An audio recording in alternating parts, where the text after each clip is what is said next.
7:30 वाजता राज दीपकला घेऊन कारने आता एअरपोर्टच्या दिशेने निघाला. एअरपोर्टवरती ड्रॉप केला आणि तिथूनच त्याने त्या माणसाला कॉल केला. त्याचं नाव सुरेंद्र होतं. हॅलो सुरेंद्र, मी राजवर्धन बोलतोय, दीपकचा मित्र. त्याने तुमच्याशी माझ्याबद्दल चर्चा केली असेल. मला तुमची मदत हवी आहे. आपण भेटू शकतो का? राजने विचारलं. हो, भेटू शकतो.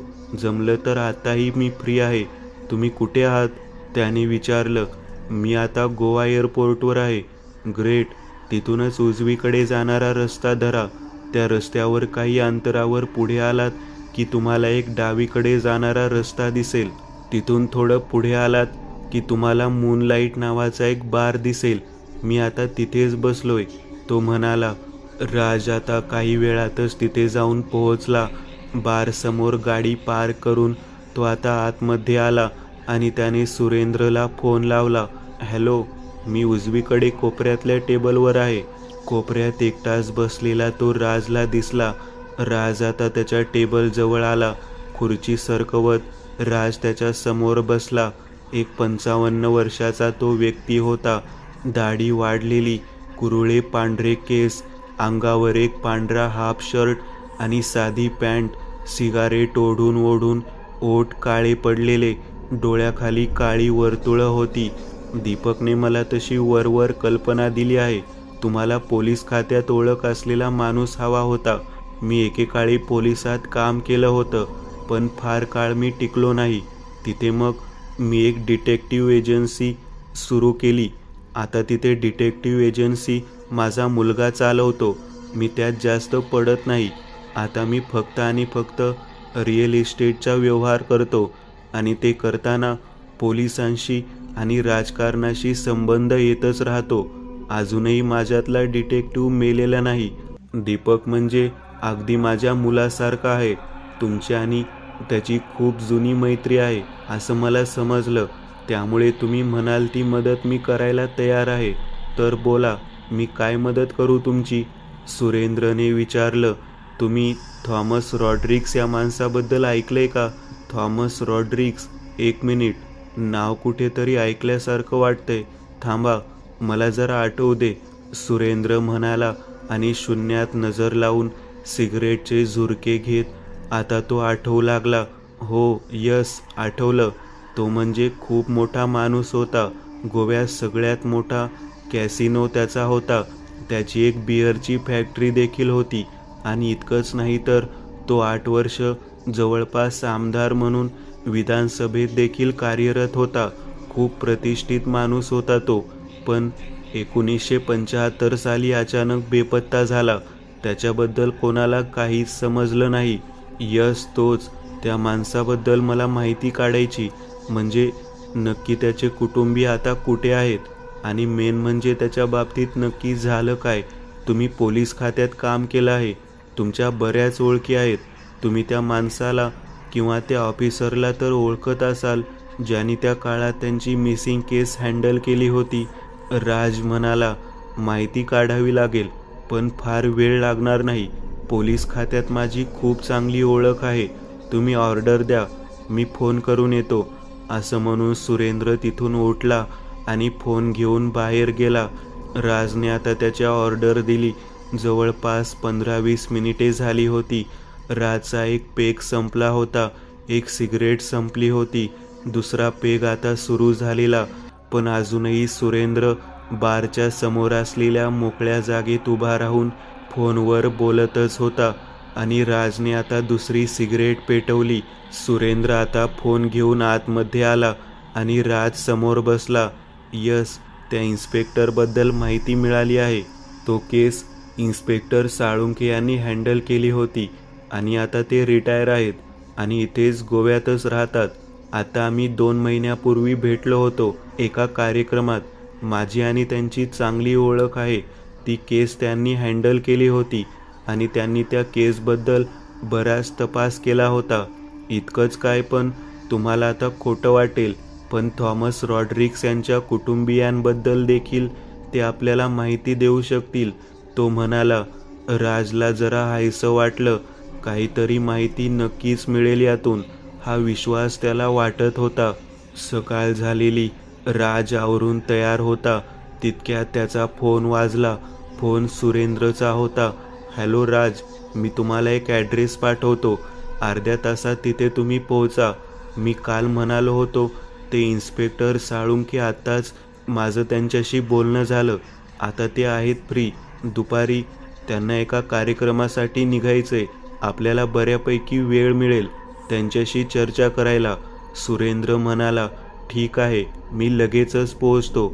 राज हॉटेलवरून निघाला आणि अर्ध्या तासातच सुरेंद्रने पाठवलेल्या त्या ॲड्रेसवर येऊन तो पोहोचला. एक बंगला दिसत होता. आजूबाजूला प्रशस्त अशी जागा आणि त्याभोवती एक संरक्षक भिंत आणि पुढे एक लोखंडी गेट असा तो बंगला होता. बाहेरच सुरेंद्र त्याच्या बाईकवर बसून सिगारेट ओढत होता. राजने कार बंगल्याच्या समोरच पार्क केली आणि तो गाडीतून उतरला. दोघेही आता गेटमधून आत गेले. समोरच अंगणात खुर्चीवर चहा घेत एक वृद्ध व्यक्ती बसलेला दिसत होता. नमस्कार साळुंखे साहेब, काय म्हणताय? सुरेंद्र त्यांच्या जवळ जात म्हणाला. राज त्याच्या बरोबरच होता. मी काल तुम्हाला म्हणालो होतो ना, तेच आहेत हे. एक डॉक्युमेंटरी बनवत आहेत. त्या डॉक्युमेंटरीमध्ये गोव्यात झालेल्या काही रहस्यमयी आणि अजूनही न उघडलेल्या गुन्ह्यांबद्दल ते डॉक्युमेंटरी बनवत आहेत. सध्या प्री प्रोडक्शनसाठी ते रिसर्च करत आहेत. त्या संदर्भात तुमच्याशी भेट घालून द्यावी म्हणून त्यांना आणलं होतं. पूर्ण गोवा पोलीस खात्यात तुमच्या इतका सिनियर व्यक्ती दुसरा कोणी नसेल. आणि मुख्य म्हणजे तुम्ही ती केस हँडल केली होती जी आजपर्यंत गोवा पोलीस खात्याच्या इतिहासात एक रहस्यमयी केस म्हणूनच शेवट बंद करण्यात आली होती. सुरेंद्र म्हणाला. सुरेंद्रने साळुंखे यांना खोटं सांगितलं होतं. राजलाही त्याबद्दल काही तक्रार नव्हती. राज सुरेंद्र आता त्यांच्या समोर बसले. नमस्कार सुरेंद्र साहेबांनी खूप तारीफ केली तुमची. मला थॉमस रॉड्रिग्स यांच्या मिसिंग केसबद्दल माहिती हवी होती. राज म्हणाला, हो, माझ्या करिअरमधली सगळ्यात मोठी केस तीच होती आणि तीच एकमेव अशी केस होती जी सॉल्व्ह होऊ शकली नाही. त्या केसबद्दल सांगायचं तर त्यांच्या घरच्यांनी दिलेल्या जबाबानुसार आणि थॉमस यांचा भूतकाळ बघता तो माणूस काहीतरी अजबच होता. अजब होता म्हणजे? राजने विचारलं. म्हणजे 1953 साली थॉमस केरळवरून मुंबईत आला होता. एका अतिशय गरीब परिवारातून तो होता. त्याच्यासोबत त्या काळात त्याच्याबरोबर त्याचा एक लहान भाऊ आणि एक लहान बहीण असे ते तिघेजण मुंबईत आले होते. मुंबईत तो डॉक्सवर काम करायचा. 2 वर्ष तिथे काम केल्यानंतर 1955 साली तो पुण्यात नोकरीला लागला. एका श्रीमंत जमीनदाराचा तो ड्रायव्हर होता. पण अचानक 2 वर्षांनी म्हणजे 1957 साली तो नोकरी सोडून गोव्याला आला. काय चमत्कार झाला कोणास ठाऊक, पण गोव्यात आल्यावरच त्याला काही दिवसातच त्या काळातली 5 लाख रुपयांची लॉटरी लागली होती. त्या काळात 5 लाख म्हणजे आत्ताचे 10 कोटी समजा. त्याच पैशातून त्याने दारूची म्हणजेच बिअरची फॅक्टरी टाकली. त्या काळात उद्योगधंद्यांना चालना देण्यासाठी सरकार कमी भावात जमीन आणि लायसन्स इश्यू करत होतं. पण तिथे सगळ्याच राजकारणी लोकांनी स्वतःचे लोक लावले होते. त्यात सुद्धा कसं कोणास ठाऊक, पण थॉमसला लायसन आणि जमीन दोन्ही गोष्टी मिळाल्या. त्याने दारूची फॅक्टरी टाकली आणि म्हणता म्हणता त्याचा तो ब्रँड पूर्ण गोव्यातच नाही तर देशभरात लोकप्रिय झाला. हे सगळं अगदी चमत्कारिकरित्या घडत होतं. मग त्याने कॅसिनो ओपन केला. तिथेही त्याला भरघोस यश मिळालं. श्रीमंती वाढत चालली होती. मग गोव्यात एक आलिशान असं घर त्याने बांधलं. महागड्या विंटेज गाड्या त्याच्याकडे होत्या. राजकारण्यांबरोबर ओळखी वाढल्या. बिझनेसमॅन लोकांबरोबर उठणं बसणं सुरू झालं. अशातच त्याने स्वतःच्याच ऑफिसमध्ये काम करणाऱ्या मुलीशी त्याने विवाह केला. 1964 पर्यंत तो अगदी गोव्यातल्या सगळ्यात श्रीमंत माणूस झाला होता. 1967 साली त्याने अपक्ष म्हणून निवडणूक लढली आणि तो त्यातही निवडून आला. तो निवडून येईल हे देखील कोणाच्या ध्यानीमनी नव्हतं. आमदार झाल्यावर तर त्यांनी त्याच्या पदाचा खूप गैरवापर केला. गोव्यातलं कुठलंच काम त्याच्या मर्जीशिवाय होत नव्हतं. मग काळी कामं झाकण्यासाठी तो चर्चना डोनेशन देऊ लागला आणि अशातच म्हणता म्हणता 1975 पर्यंत तो गोव्यातल्या सगळ्यात शक्तिशाली व्यक्ती बनला होता. पण त्याचा अचानक गायब होणं हे कोणत्या तरी घातपाताच्या किंवा षडयंत्राच्या अंतर्गत घडलं होतं हे त्यावेळी लक्षात आलं होतं. साळुंखे बोलत होते, पण त्या रात्री नक्की झालं काय होतं? तो बेपत्ता झाला तर कसा झाला? त्याला कोणता आजार होता का? म्हणजे बेपत्ता होण्याआधीही त्याची अवस्था कशी होती? त्याबद्दल त्याच्या मिसिंग केसच्या तपासात तुम्हाला काही जाणवलं नाही का? राजने विचारलं. नाही, तो अगदी व्यवस्थित होता.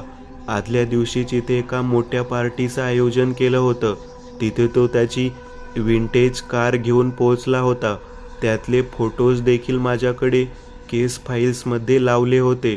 तो बेपत्ता झाल्याची तक्रार त्या लोकांनी 24 तासानंतर दाखल केली, तर त्याच्या कलिंगूट येथील बीचजवळच असलेल्या त्याच्या मोठ्या बंगल्यामध्ये संध्याकाळी 8पर्यंत ड्रिंक्स घेत बसला होता.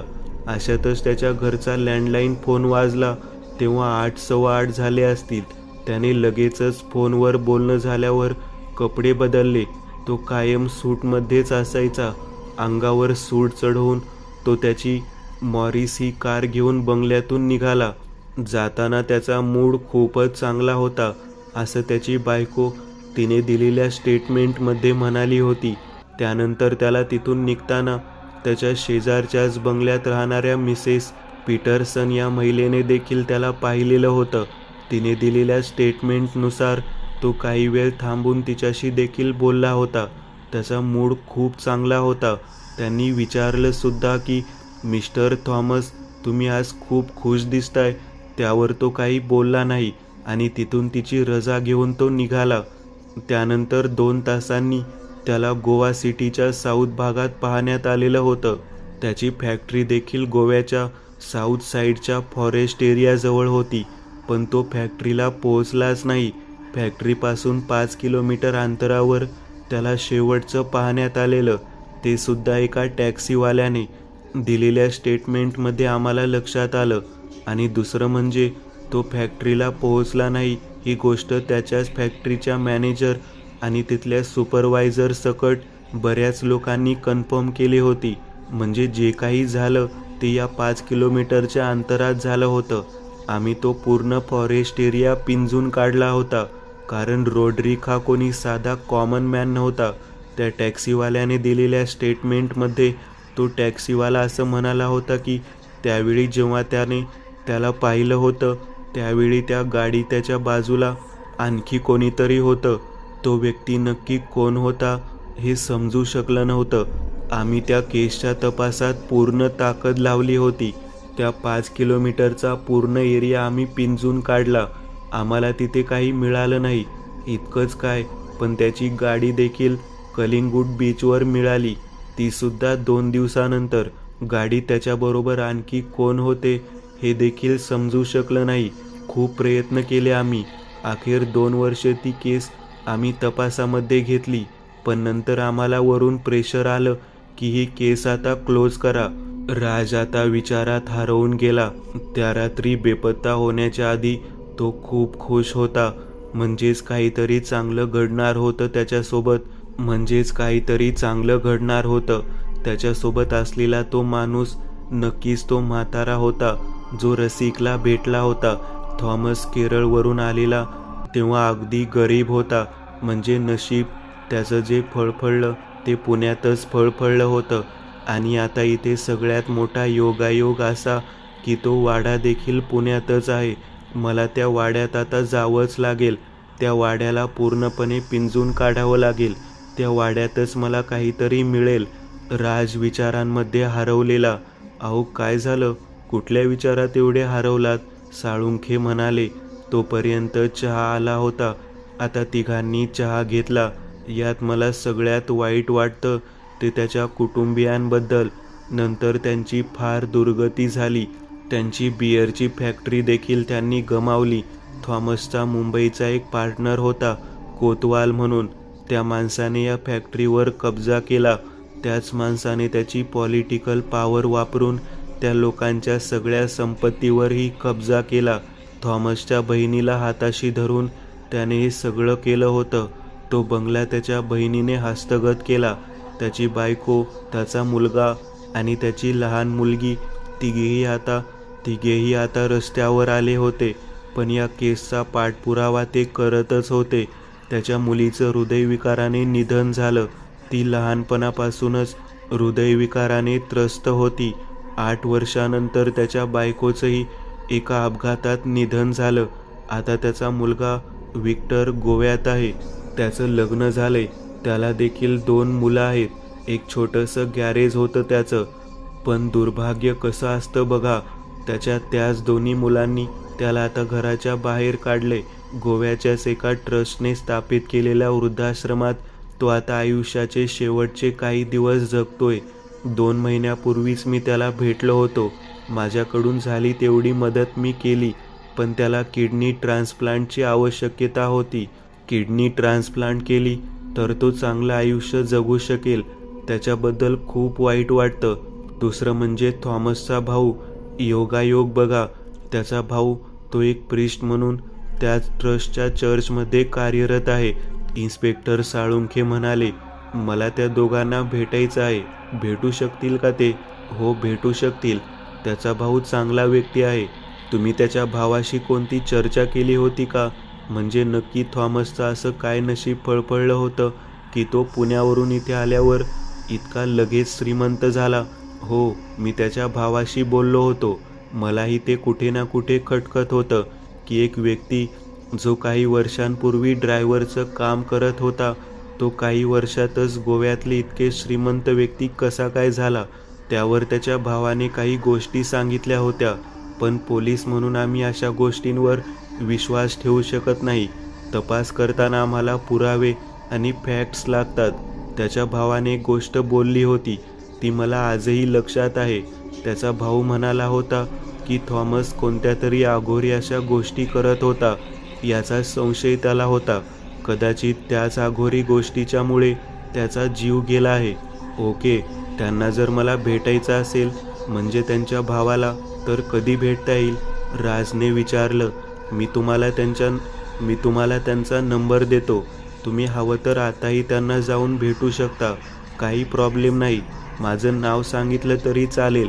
राजने आता साळुंकेकडे थॉमसच्या भावाचा नंबर घेतला. राज आणि सुरेंद्र आता तिथून निघाले.